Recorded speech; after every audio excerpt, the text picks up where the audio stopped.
Hey, Voices of Distilling listeners. Let's talk about a little something that's at the core of every distillery. I'm talking about yeast. Not just any yeast, I'm talking about the brand of yeast from AB Biotek, Pinnacle Distillers yeast. Now, you and I both know that yeast is the unsung hero of distilling. It's not just about science, they believe in being partners in fermentation. They've got expertise across the board. Whether you're all about wine, a beer enthusiast, or like us, a fanatic for distilled spirits, they're part of the story your distillery is writing, part of the community that is pushing for the best and always eager to help you reach new heights with solutions and technical services that you need. So why settle for just any yeast when you can ferment with the best? Elevate your distilling game, make Pinnacle Distillers yeast your partner in fermentation today.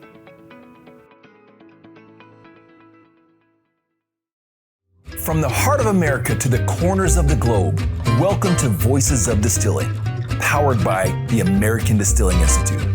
Unearth the stories, the passion, and the faces behind every drop. Dive deep into the world where tradition meets innovation. With me, your host, Ronell Richards. Let's tap into the spirit of distilling, where every voice is unique, but the heart remains the same. Let the journey begin. Welcome back to Voices of Distilling. My name is Ronell Richards, and I am your host. And today I am joined by this wonderful gentleman who just had an 11-hour flight from London. I'm joined by Malcolm McClellan of Isle of Wight. How are you doing, Malcolm? Are you recovered yet? No. It's going to take a week to recover because I've got an 11-hour flight back again tomorrow. I'm only here to talk to you. Now, I feel honored. So Malcolm he flew 11 hours to talk to me. And so we better make it worth it. We better make it worthwhile. So I understand, before we get into this, this beautiful bottle just won some awards. Can you tell us about that? That helps. In the ADI this year, we've got 7 golds and 2 silvers. Wow. One of the golds for one of the SKUs, the Zest, best in category. The rest of them are presentation and packaging. And you can see why. Yeah, beautiful. So my question to you is, you just trying to take all the awards? Is that it? Like you didn't leave any awards for anyone else or hogging the awards? I did get 2 silvers, which is, we don't talk about that. All right, 7 golds, 2 silvers. Okay, so I've got, I always like to start the show with a little known distilling fact. Little known to me. Now you may know it, but I want to test you. I'm going to see if you know this little known fact. Okay, our fact for you, Malcolm. Okay. Well, let's go with, since you are, I'm thinking about maybe doing something with American whiskey to kind of maybe. What? We don't make American whiskey. I know you don't. That's why. That's what I want to stump you. I know nothing about American whiskey. Move on. Okay, here's a simple one. All right. Here's a simple one. Did you know this? Did you know that during Prohibition in the U.S., again, since you don't make American whiskey in the U.S., did you know that some whiskeys were sold as medicinal whiskey with doctors' prescriptions? Did you know that? I have heard that. Okay, is that surprising to you? It's a good way around it. Yeah, well, that's right? Yeah. Yeah, that's the way they got around it back during Prohibition. Is through so doctors were really popular. And there is talk that in moderation, of course, any spirit is good for you because it makes you feel better. Makes me feel better. Absolutely. So I want to get into your distilling story. So you're the sales director, right? I am. Tell me how you got into this business. My background is in the international hotel business. Worked around the world for 30-odd years in resort hotels. You met Conrad. He was a winemaker on the island for 30 years. The other partner is Xavier Baker, who was a brewer, English brewer. A little bit in Ireland. We used to meet once a week for a couple of beers and just as friends. And then one day Zav said, why don't we make Isle of Wight whiskey? Never been done before. There's never been a distillery on the Isle of Wight. We're a tiny little island right off the south coast of England, out in the Channel. And after much toing and froing, we actually Conrad and I came to the ADI in Seattle back in, I think it was 2014. Mm-hmm. Picked up a bit of knowledge, talked to a couple of still manufacturers, bought a little still, and started distilling whiskey, just the three of us. I very quickly discovered it's not as easy as you think. And then you got to leave it in the UK, you got to leave it in the barrel for 3 years before you can call it whiskey. Mm-hmm. So we sort of morphed into making gin. We had the stills. Zav, being a brewer, knows all about botanicals and blends and scents and tastes. So on the 1st of August 2015, we did our first commercial distillation of Mermaid Gin, mm-hmm. a London dry gin, the one that's now in this blue bottle. And that week we sold 6 bottles locally. Mm-hmm. So 8 years ago last week, we started proper gin manufacturing. This year, by the end of 23, 24, if you include the bigger ones for America, little ones around the world, presently in 39 countries and wow. approaching 1 million wow. a year, 12,500 a week currently. Congratulations. Thank you very much. The first thing to say is it wasn't actually planned like that. We made Mermaid to subsidize the whiskey. Mm-hmm. 8.5 years later, never sold a bottle of whiskey yet. Can't make enough. Okay. Wow. That is that's something that just is really typical of the entrepreneurial journey, right? Like you set out to do one thing and you find another opportunity, and that opportunity ends up being what leads you to your success. They say the best companies in the world have started in a bar on the back of a napkin. Yeah. And that happened to us twice. We were in a bar when we decided to start the Isle of Wight Distillery in the first place. The game changer, the liquid is good and has always been good, and that's the key. Mm-hmm. But the main game changer globally was actually the bottle design. Mm. We sketched out, we had a stock bottle to begin with. Didn't have any traction. It wasn't eye-catching enough. People buy with their eyes. It didn't do enough. Very good locally because it was Isle of Wight, south coast of England, and didn't do any good anywhere else. I went to Berlin to a trade show, took the old bottle, made a lot of friends. They loved the liquid, didn't sell one. So we adjourned back to our bar in Ryde on the Isle of Wight and sketched out the rudiments of that bottle. Mm-hmm. Taller, shaped, flange on the top, scaled like a mermaid, colored like the oceans. Yeah, it's beautiful. Gave it to a bottle designer. They came up with the design in 2017. Mm-hmm. We couldn't get it manufactured then in the UK because it's too complicated. So it's actually made in Italy. Oh, wow. By Vetro Elite, who are exhibiting here. Mm-hmm. They made the first ones and they've been making them for us ever since. Then we expanded the range to include a savory vodka, a salt vodka, a strawberry gin, and a zest gin, zest being bergamot, grapefruit, and lemon. And those three you can see in the little ones are the ones that are available across the States. Okay.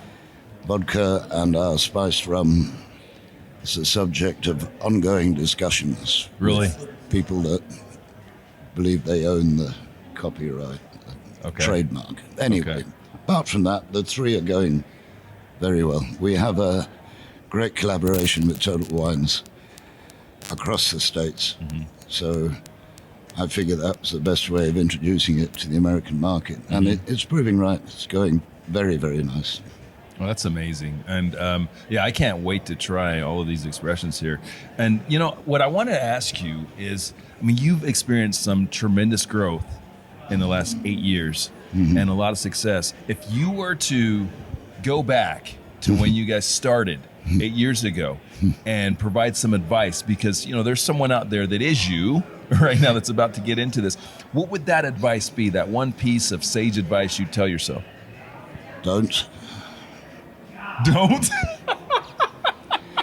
They say you learn by your mistakes, and boy, have we learned by our mistakes. When you're growing that quick, unplanned, you learn as you go. And the trick to it is actually never lose sight of your starting principle. Quality of product, quality of presentation, most importantly, the quality of the team. We've got a great team around us now. We employ 40-odd people, most of them on the Isle of Wight, and a few salespeople dotted around the world, but most of them on the Isle of Wight, and they are the key to it all. So, okay, there's two things that I pulled out of that. First, this industry's gotten quite competitive. When ADI started 20 years ago, there were 250, and just in the United States, there were 250 distillers. Now there are over 2,500. Yeah. So I think when you get into competitive environments, people tend to cut corners. Yep. They tend to try to do things to cut their expenses. And what I'm hearing from you is that core principle of focusing on quality has been paramount to your success. Would you agree? Absolutely, and the continuing success. If we guarantee the quality of the bottle, the packaging, which is 100% plastic free, I might add, almost uniquely, including the seal at the top. You don't compromise on that. You don't compromise on the quality of the liquid. We could mass produce it much cheaper than we do, but it would change the nature of it, so we don't. We could probably get the bottles made much cheaper elsewhere in the world, but again, it would change the quality, so we don't. Okay. And yes, it is a more expensive product than most, but that actually isn't such a bad thing. Yeah. So we would rather not cut corners, just try and do what we do a little bit better and more professional. Streamline it. We're getting the benefits of economies of scale, and that's really all that we're after. Now, you also mentioned about the quality of your team. Like, this is something that so many of us are struggling right now, finding good people. How do you do it? What's your secret? We're very lucky, actually. On the Isle of Wight, there's only 130,000 people live there most of the year. We trained in-house our distillers, sent them on courses, but basically none of them had been distillers before. Which, again, is a good thing. It's just starting with a blank sheet of paper. You can mold them into what you want. The marketing crew, we were very lucky. Xavier and I were interviewing for a head of marketing, and this gorgeous young lady walked in and said, "My name's Ginny," and in unison we said, "You're hired." So Ginny is our head of marketing. And her team is basically island-based. We have one marketing person off the island. We use agencies as well. We use a design company in London called Perfect Day. We use NPR around the world for our public relations. But the basic core of the thing, everything from the guys on the bottling line to the drivers to marketing to the accounts, they're all like family. All of them like family. And I think over the 8 years, we've lost one in dubious circumstances. We've lost a couple because they've moved off the island or like me, getting too old. But apart from that, we've kept the core ever since we started. Okay. So what I'm hearing in that, because a lot of times, and this is something that I've heard from many different distillers, when they're looking for talent, they're like, trying to find that person out there that has all the skill set and trying to get them at a at a reduced price, right? And what I'm hearing from you is that you guys have focused on developing the talent, maybe bringing people in that didn't necessarily have the skill set, but investing in them. It is changing a little now as we grow, especially in my sales team around the world. You've got to employ people that you don't necessarily need to develop the skill set. They've got the basic skill set. They just need brainwashing into the way we do it, as opposed to the way other people do it. Okay, I've never heard it put that way. Brainwashing into. Okay, all right. I like it. Okay, we're going to move into a couple of rapid fire questions. Okay, so I need to know. You just give me the first thing that comes to your mind. Okay. Just remember, I'm old. I don't rapid fire very quickly. I think you're going to hold your own. All right, these are pretty simple. So here's my first one for you. Neat on the rocks or cocktail?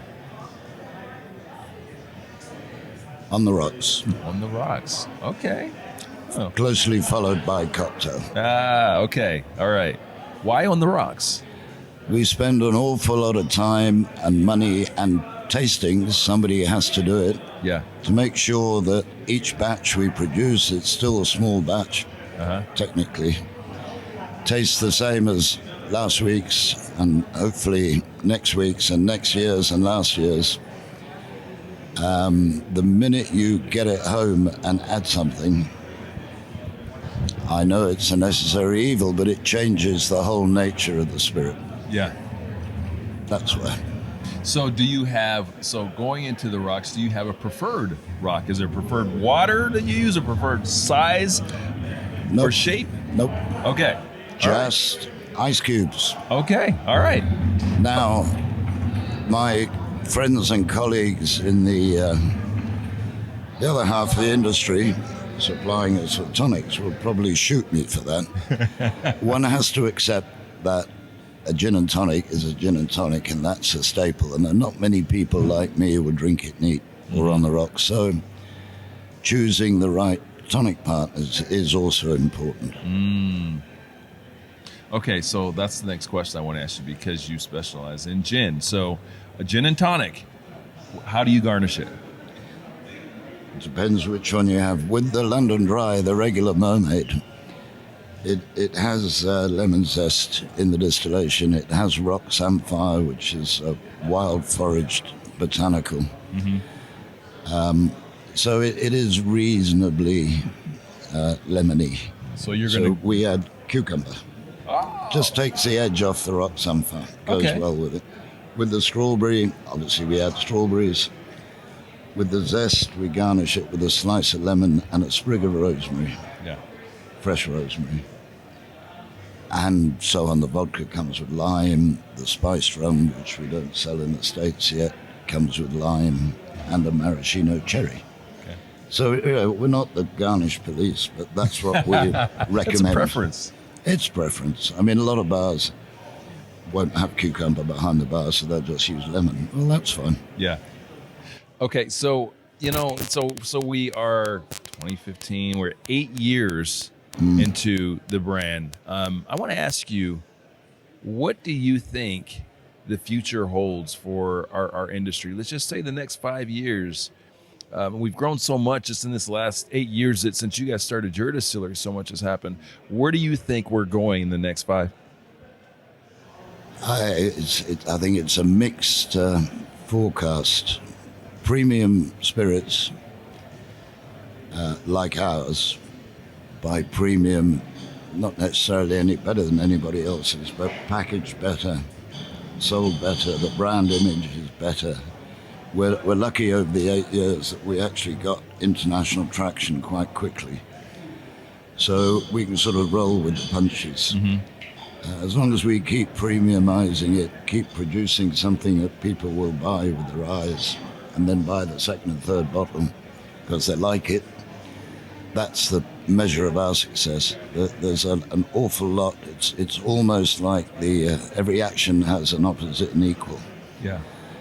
So many small distillers, America I don't know about, certainly in the UK and Europe, struggling because they don't have the traction, they don't have the coverage to cover what has become ridiculous overheads. They can't react quick enough. So I think on the whole, premium spirits, good spirits, well presented, taste good. I think the future is not as good as it was, but certainly not bad. Yeah. The worry is, what happens to the little guys. A lot of friends of mine have stopped producing now, just because the cost is far more than they can afford, and they can't afford like we can to maybe mitigate that with solar panels, for example, or heat pump technology or heat recovery technology. They don't have the capital to do it, whereas we do, and we are doing it. So that helps, perversely, the bigger brands more than the smaller brands. Okay. All right. So, in closing, I want to ask you, I call this the cool closing question. Oh, God. All right. I'll give it my best shot. I just want to know, what's the coolest thing that you're doing? At ADI, we're about education, we're about inspiration and innovation. Yeah. What's the coolest thing that you're doing at your distillery right now? Everything we do is cool. Yeah. No. Then this should be easy for you. Yeah. The thing I like about us is that we're not frightened of going out and talking to people. I recently, in the 8 years, and I've got a couple of other people doing it now with me, but I finished my 1,361st talk, presentation, and tasting session. Wow. Congratulations. And number one started with 10 people, so anything from 10 to 1,000 people. Wow. And if you can get your product in front of people, let them taste it, tell them the story, which is quite fun, and just make sure that you're constantly backing up the people that are putting it on the shelves. Too many brands get a contract, put it on the shelf, and you don't see them from 1 year to the next. And I'm a firm believer in it takes time, and it's sometimes monumental hassle, but it's got to be done. So the cool thing is getting in front of the customer, be that a formal tasting, be it informal in a pub, be it at a festival. Yeah. It's just getting it out there, getting yourself out there, not relying 100% on the bottle. Yeah, I think that's tremendous. I think that it is paramount to success, which and never forgetting who you serve, never forgetting to continue to touch your eyes. Roots, the plant will die. Yeah. So I'm still, the other day, I came back from, I can't remember where I was now, Rome or somewhere. And as I went out to this exhibition in Rome, my secretary hung out the window. She said, "Do not be late. Do not miss your flight. Do not extend your stay. The day you get back, you've got 1 hour to prepare, and then you're in front of 20 people from the local Women's Institute." So I went from presenting to 500 people in Rome to 18 ladies, and the first thing they said to me when I walked in the church hall is, "Would you like a cup of tea, dear?" And I love it, but that's your roots. Never forget your roots. Yeah. I mean, we're fortunate that we're now global, but if you forget your roots, that dies. That is true. So how, as you get bigger and as you get more successful, what do you do? What do you guys do to stay humble, to stay focused on the roots and on your people? Well, it's very easy. If you'd said to us 8 years ago, we will be where we are now, we'd have laughed at you. Yeah. All of us. So it's been as much of a surprise to us as anybody else that we pulled it off. But having pulled it off, you've got to remember it wasn't supposed to be like this. And if you keep that in mind, we're not geniuses. We just do what we do reasonably well, a couple of strokes of luck, learn by your mistakes. And that keeps you grounded. We are also of a certain age, so we're not actually, sprinters. Yeah, where you understand what's important. We've been around long enough Yeah. to know what's important. I know it from both sides of the bar. Conrad knows it from both sides of alcohol production, spirit and wine. Zav's a brewer and a brilliant marketing guy, and he knows a lot of people. Okay. And it's funny things like that. You just reminded me. You asked you the coolest thing we're doing. We're heavily supporting Xavier, one of my partners, who's not here but is in charge of the marketing and admin. He's rowing from the Canaries to Antigua. Three of them in an open boat. Oh, wow. The Talisker Atlantic Challenge. So he sets off in December. With a bit of luck, we'll arrive in Antigua sometime at the end of January-ish, maybe. And that's in support of our charities, which are seagrass, which are regeneration of the Solent, because we're in the middle of the ocean. It's surfers against sewage, that sort of thing. So as a cool thing to do, I wouldn't do it. but he's doing it, and it's a branded up mermaid boat. It's going to be great. Watch it. Mermaid Atlantic, it's called. The Mermaid Atlantic Challenge, 3,500 miles. Is there a website for that? Yeah, Mermaid Atlantic. Mermaid Atlantic Challenge. Check that. Okay, that is pretty cool. That's cool. Yeah, Malcolm, you should have led with that. That's a cool. That's also crazy. But it's pretty cool. Crazy for you and me, but yeah, not for him. Wow. Well, this has been a blast, and I've really enjoyed sitting down with you. If people want to work with you guys, they want to purchase spirits. Yep. Where's the best place for them to connect? Where's the best place for them to work with you? In the US, at the moment, because we're still young and growing and naive, and all across the States, any Total Wine and More store right across the States, all 200 and odd of them, carry Mermaid Zest and the Mermaid Pink. In New York, which is the only state we supply direct, through Blueprint Spirit, which is Union Beer in Brooklyn. They supply all the bars and hotels and retail in New York State. Okay. Or drop me a line and then I can point you in the right direction if it's somewhere else in the world. 39 countries. 39 countries. Impressive. Listen, guys, we will have Mermaid's information all in the show notes, so you can reach out to Malcolm, you can reach out to Conrad. 7 goals. And 2 silvers. 7. I wish to make it known. I'm not 7. 1, 2, 3, 4, 5, 6, 7 golds. And in case you guys forgot. and 2 silvers. Okay. This has been a blast. Better than bronze. Listen, guys, if you are not part of this amazing community, this story that Malcolm just shared with us all, remember, it started here at ADI. Yeah. They came here, it started here, and look where they're at today. And they're still coming. They're still part of our community. These are part of some of the great folks that you can meet when you're coming to ADI experiences, you come to ADI events. And we want to see you there. So make sure that you are liking this, you're sharing this, you are being as much of a part of our community as possible so you can meet friends like Malcolm over here. Thank you again for watching, guys. Remember, distilling.com. Get onto the forums. Make sure you're interacting with your with members, and make sure that you are being part of you are actively part of our community. We'll see you next time. As we conclude another episode of Voices of Distilling, we want to extend our deepest gratitude to you, our cherished listeners. Your support is the lifeblood of our show, and we are endlessly thankful for each and every one of you. If you've enjoyed our conversation today, please take a moment to rate and review our podcast. It truly helps others discover these spirited stories. And if you wish to further support our mission, consider becoming a member of the American Distilling Institute.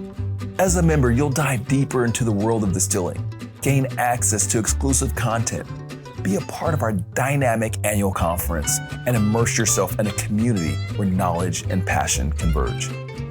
Visit our website, distilling.com, for more details on how you can benefit from membership and contribute to the vibrant tapestry of distilling. Until our glasses clink again, remember, every drop has a story, every voice a passion. Raise your glass and cheers to the heart of distilling.